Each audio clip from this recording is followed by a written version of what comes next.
It's 10 o'clock. This is Sky News at 10. Our top story. Australian police revealed that two gunmen who killed 15 people at a Jewish celebration on Bondi Beach were related. The offenders are a 50-year-old and 24-year-old male who are father and son.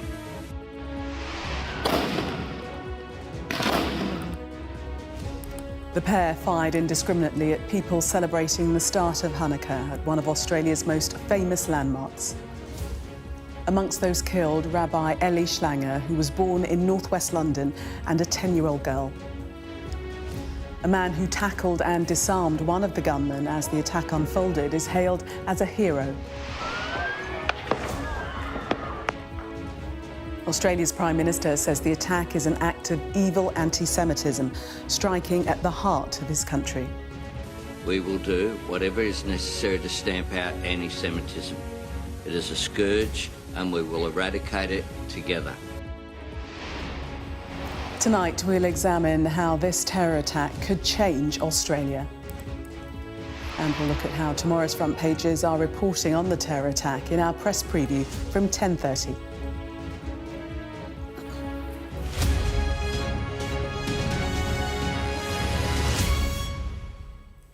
Good evening. Australian police have revealed tonight that two gunmen who murdered 15 people at a Jewish celebration on Bondi Beach were father and son. Amongst those killed in the attack were a 10-year-old girl and a British-born rabbi. 40 people wounded in the atrocity are being treated in hospital. Police say the attack targeted an event marking the Jewish holy festival of Hanukkah, attended by more than 1,000 people. The King has said he's appalled by what he called a dreadful anti-Semitic terrorist attack. A warning: this report from Sky's Nicole Johnston in Bondi contains footage which you may find distressing. A warm summer's evening at Sydney's Bondi Beach turned to horror. Oh my God. Two active gunmen, father and son, fired dozens of shots into a crowd of people from the Jewish community, celebrating the religious holiday of Hanukkah. One of the men carried a rifle and the other a shotgun. They moved deliberately,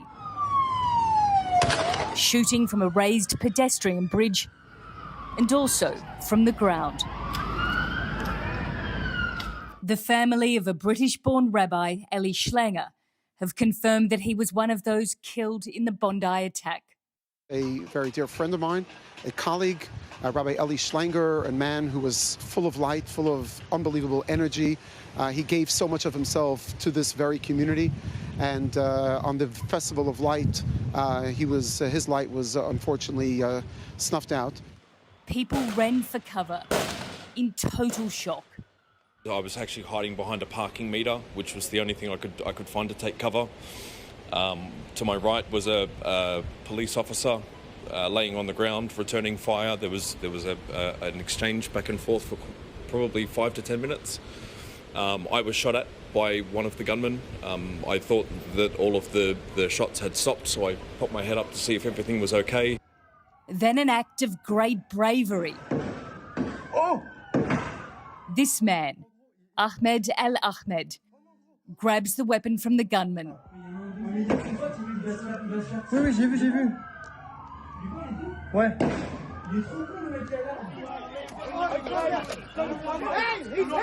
One suspected shooter was shot dead by police. Another is in a critical condition. Police have confirmed the two gunmen are related. The offenders are a 50-year-old and 24-year-old male who are father and son. The 50-year-old is deceased. The 24-year-old is currently in hospital at the moment. One of the alleged gunmen has been named as Naveed Akram. Police say both men were staying at an address in Kempsey, in Sydney's west. The government says anti-Semitism will be tackled. We will do whatever is necessary to stamp out anti-Semitism. It is a scourge and we will eradicate it together. Over the last year, there's been arson attacks and vandalism on synagogues, an Israeli restaurant and a Jewish school. Australia's Jewish community had been warning that it was vulnerable and needed more protection. And now it's been targeted by an act of sheer terror on Sydney's most famous beach. Nicole Johnston, Sky News, Sydney. The shooting began an hour and a half after the start of that event, celebrating the start of the 8-day Hanukkah festival. Police say the attack was highly organised. Sky's Rob Harris examines how it unfolded.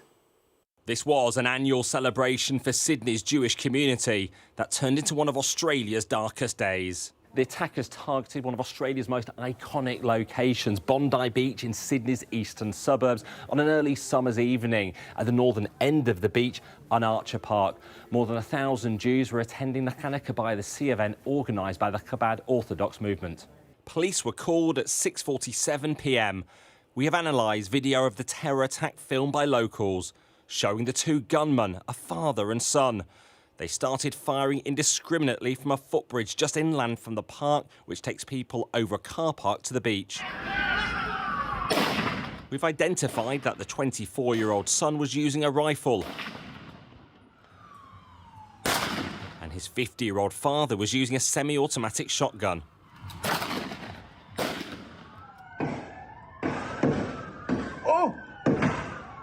More details are emerging about the man hailed as a hero. A relative told 7 News it's Ahmed El Ahmad, a fruit shop owner. He was shot twice while tackling the older gunman, wrestling away the weapon after a struggle, forcing him to retreat back to the bridge. Metres from there, as victims continued to be targeted, people fled down the beach, terrified. Those in closer range hid behind trees and cars. The deadly rampage went on for around 10 minutes. Eventually, police took down the gunman 75 seconds apart on the bridge. Police said the father was killed. A linked car was later discovered on Campbell Parade, the road surrounding the beach area. 2 improvised explosives were found, as well as 6 firearms at the scene. Australia's Prime Minister Anthony Albanese insisted the safety of the Jewish community has been taken seriously. But was the police presence robust enough, given the exposed, open-air, popular location for a prominent Jewish event and the anti-Semitism threat?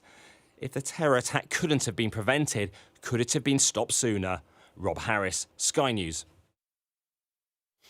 Well, the attack on Bondi Beach has sent shockwaves throughout Australia and the world, as Sky's Nick Martin now reports.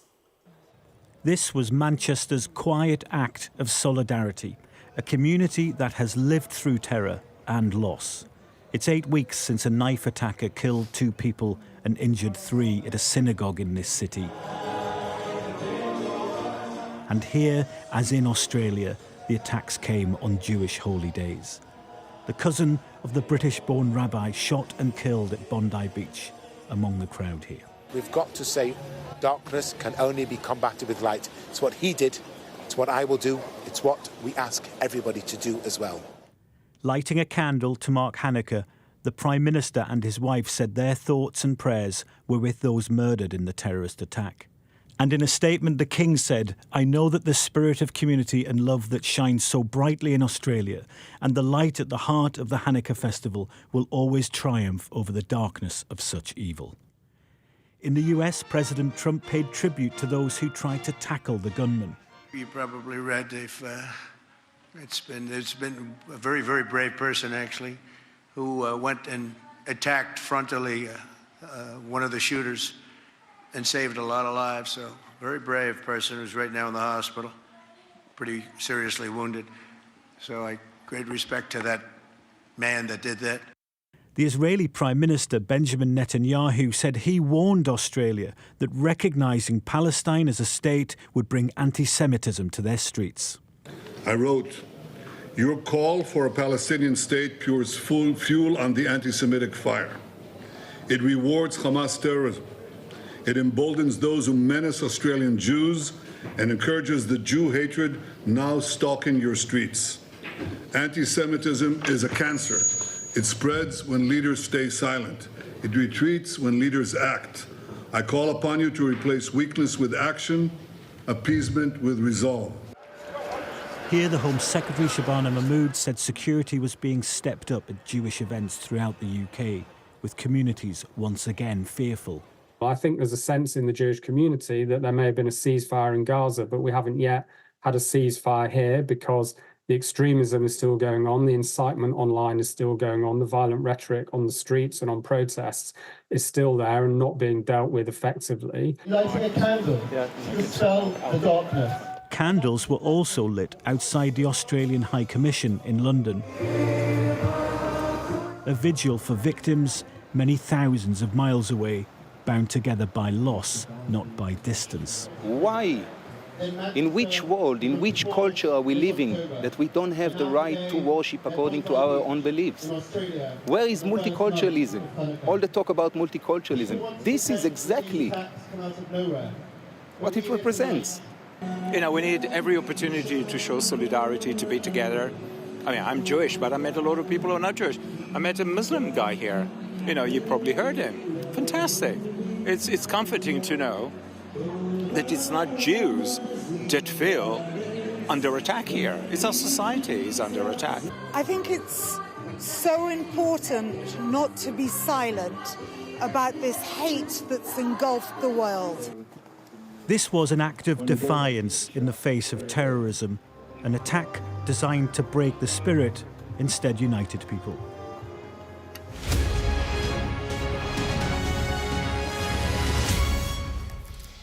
And Nick joins us live now from Downing Street. Nick, a shocking incident reverberating across the world. These attacks in Australia once again put extreme, intensive focus on political policy, on anti-Semitism, on community safety, and things like policing of hate speech and protests. All of these things we've seen not just here in the United Kingdom, but in places like Australia in the last few weeks. And that puts a lot of pressure in itself on governments here in the United Kingdom, even though these events are thousands of miles away. Now, today we've heard the Prime Minister, the King, the Home Secretary all express sentiments of solidarity. But they all know deep down that anti-Semitism is causing huge problems within communities all around the world. It is now a key terrorist risk. And at the heart now for governments is trying to figure out how they go forward to tackle anti-Semitism in a way that reassures people. Because there are communities across the United Kingdom today, predominantly Jewish, who are fearful as a result of what's happened on the shores of Australia.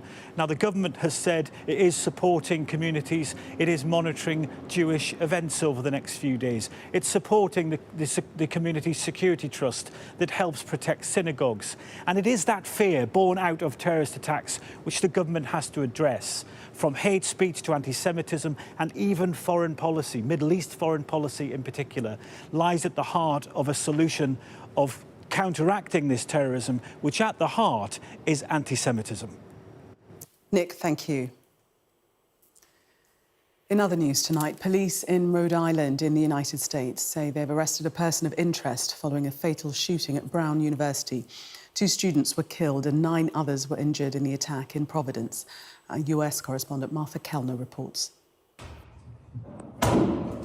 Inside a classroom, students cower beside filing cabinets, hiding from a mass shooter on the loose. Fear etched on their faces. Police! Police!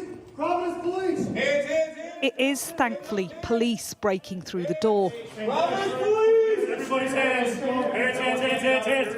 For several hours, Brown University campus had remained on lockdown. Just keep your hands up for us. Obviously, there's something going on. We're here to help you. Just listen to what we have to say, okay? All right, breathe. Anybody hurt? No? All right, just listen to our commands. We will get you out of here safely. Police stalking the corridors, searching for a man who shot 2 students dead. Eventually, this video of a suspect was released. He's dressed all in black, striding away from the scene. A 24-year-old was later detained at a hotel 20 miles away. His name is Benjamin Erickson. Police are looking into a possible extensive mental health history and a connection with the university. The greater Providence community should in fact breathe a sigh of relief that there's a person of interest who has been detained. But we still have individuals in the hospital recovering. And so my message for the Providence community is, one, they should feel safer this morning than they did when they went to bed last night. The shooting happened inside this building on the first floor. Economics students were doing a study review class when the gunman burst in. Staff and students nearby barricaded themselves in a gymnasium. Staff members, went through the building to make sure that people got out of the pool, people got out of the locker room, they got out of all the other spaces so that we could be in the most secure one. Public safety locked the doors that we could not lock, and then we locked ourselves in, and we stayed there until an officer came and gave us some updates. Students were evacuated onto buses, a reminder of the reality of America's gun violence epidemic 2 weeks before Christmas. For parents who rushed to the scene, it was almost too much to bear. My daughter was texting me, "Dad, there's shooting is happening outside, and we are scared, and we are in a higher floor, and people are banging on the doors, and it's like nothing on the news, no nothing. You just complete shock. We are happy that our kids are okay and they're safe, but we also it's like our hearts are sinking. It's hard to describe with words what happened." Several students remain in hospital. The president wishing them well. Brown University, great school. Things can happen. So to the 9 injured, get well fast, and to the families of those 2 that are no longer with us, I pay my deepest regards and respects from the United States of America. All end-of-year exams which had been scheduled for this weekend at Brown University have been cancelled. Students told to go home and focus on their safety and well-being.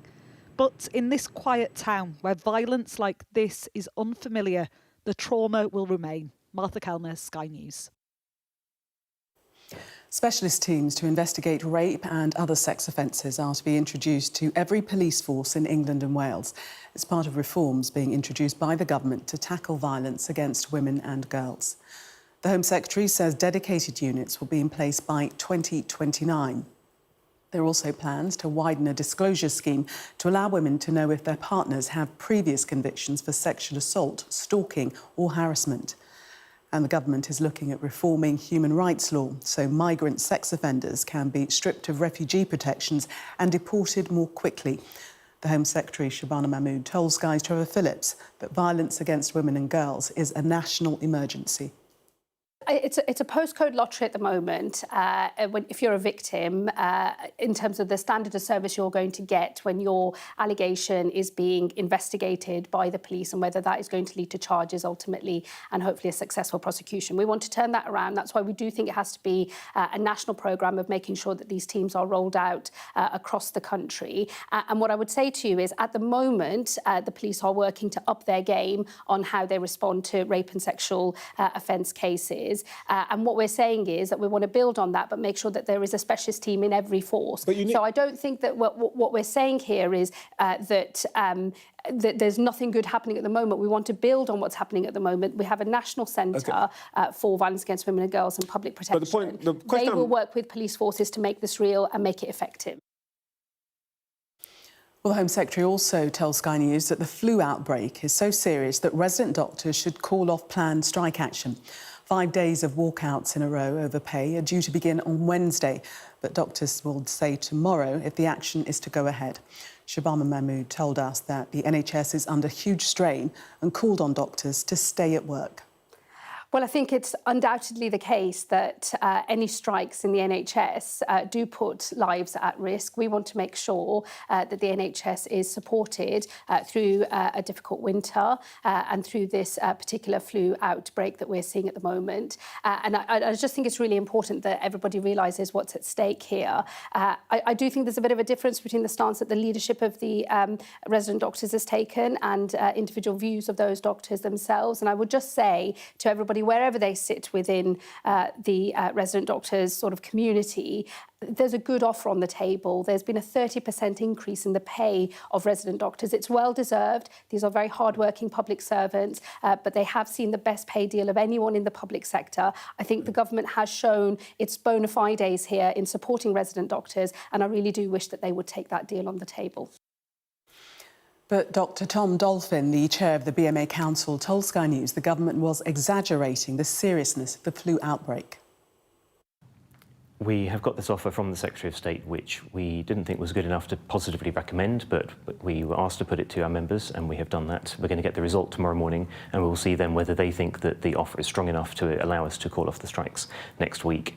I think what's important for the public to remember is that this flu that is going around, despite people calling it super flu and this, that and the other, is not significantly different to other influenza viruses that we've seen around in terms of its seriousness, how likely it is to put people in hospital, its infectivity, etc. It's come early, for sure, but the virus itself is not significantly different in those ways from other types of influenza we've seen. Ukraine's president has signalled a willingness to drop his country's bid to join NATO in exchange for security guarantees from the West. Volodymyr Zelensky was speaking in Germany at a meeting with American envoys and European leaders.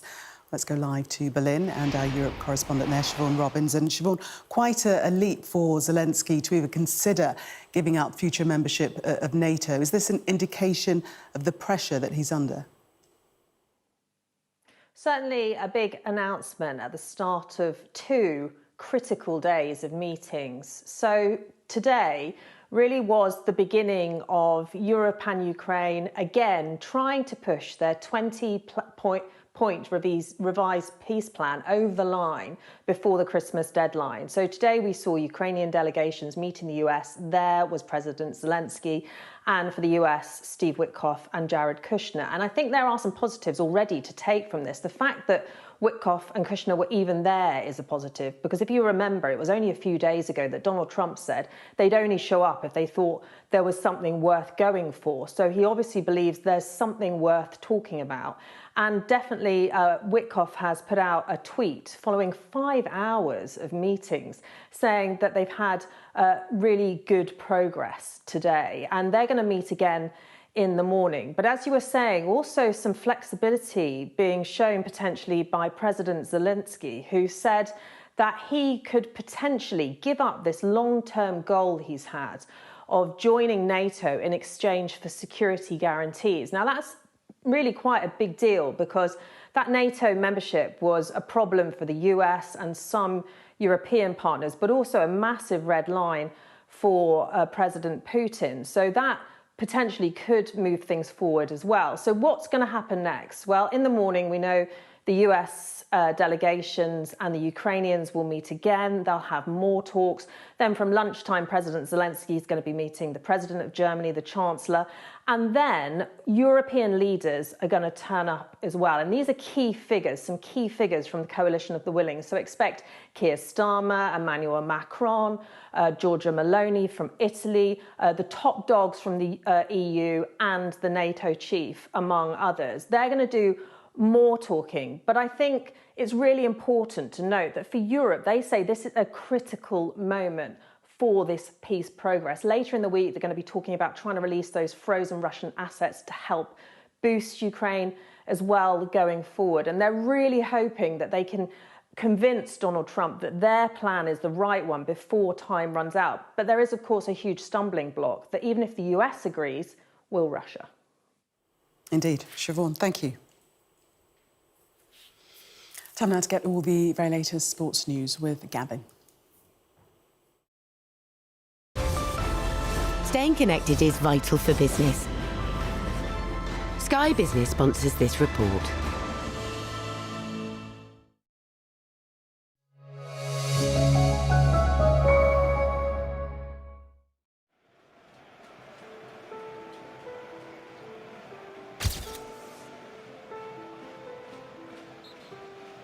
Sorry, I just have a German passport.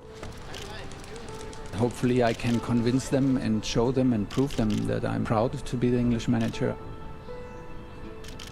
For only the 3rd time in history, the FA have turned to a foreign manager to take charge of the men's England team. Thomas Tuchel follows in the footsteps of Sven-Göran Eriksson. If we don't do results, of course, they will try to hang me, but even if I was an Englishman, they hang me. So that's... And Fabio Capello. A winner with a capital W. That was the template. This is the man. When the news about Tuchel broke, there was a mixed media reaction. Some in Tuchel see a Champions League winning manager and the best candidate available if you want to win a World Cup. That's certainly how the FA bosses view it. But for others, there's a more fundamental principle here. They believe that an Englishman should be in charge of England. Well, I was hoping we'd get an English manager, but when you look at the choices, there are very few, aren't they? The jobs are so prestigious and there's so much money in the job that people are tempted to spread the net wide. There's nothing in the water that stops it. It's all about opportunity. I think it's probably a little bit simplistic just to put it down to national borders. On whichever side of the debate you fall, there is one fact which is indisputable. The pool of English coaches at the elite level of the game is pretty shallow. And the key question is, why? What we are deemed as English coaches, we're responsible for.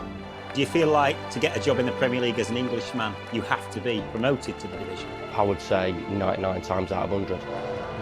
You can't just give people jobs. I want to try and help in any way that I can produce more English managers.